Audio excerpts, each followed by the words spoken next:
హైదరాబాద్ మాజీ మేయర్ మరియు మన ముదిరాజుల ముద్దుబిడ్డ, ముదిరాజుల ఆశాజ్యోతి అయిన కొరివి కృష్ణస్వామి ముదిరాజు గారి 132వ జయంతి సందర్భంగా బేగం బజార్ ఛత్రిలో ఆయనకు ఘనంగా జయంతి ఉత్సవాలు జరుపుకుంటూ మన పాత అనుభూతులు స్మరించుకుంటూ ఈనాడు ఆయన జయంతి కార్యక్రమం జరుపుకుంటున్నాం. అలాగే హైదరాబాద్ మేయరే కాకుండా ఆయన ఒక జర్నలిస్టుగా మరియు రాజేంద్ర ప్రసాద్ గారికి పర్సనల్గా ఉంటూ రాజకీయంగా ఆ రోజుల్లో నిజాం టైంలో అన్ని బీసీ వర్గాలను ఏకతాటిపై తీసుకొచ్చి బీసీలందరినీ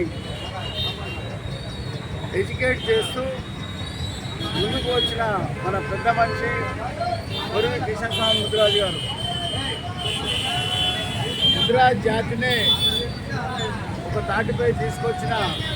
ఆ మహామనిషి ఈనాడు మనకెంతో ఆదర్శం. అలాగే ఆయన ద్వారా ఆయన తర్వాత ఆయన 1952లో మేయర్గా ఉంటూ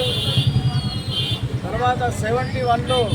ఇదే ప్రాంతానికి చెందిన లక్ష్మీనారాయణ ముదిరాజు గారు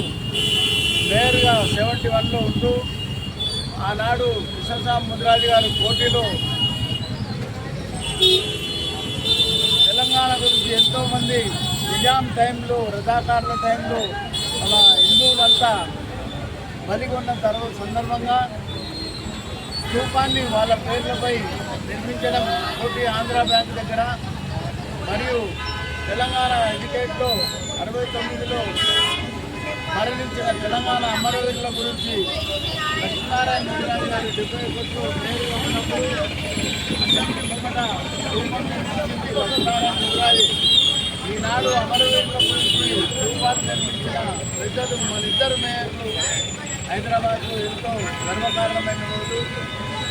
అలాగే లక్ష్మీనారాయణ ముదిరాజు గారు 75లో మన ముదిరాజు మహాసభకు అధ్యక్షుడిగా మరియు బేగం బజార్ ఎమ్మెల్యేగా ఉంటూ మనకు సేవలు అందించారు. ఈ రోజుల్లో ఆ కార్యక్రమాన్ని జయప్రదం చేస్తూ ముదిరాజులందరినీ ఎడ్యుకేట్ చేస్తూ ముందుకు తీసుకెళ్లిన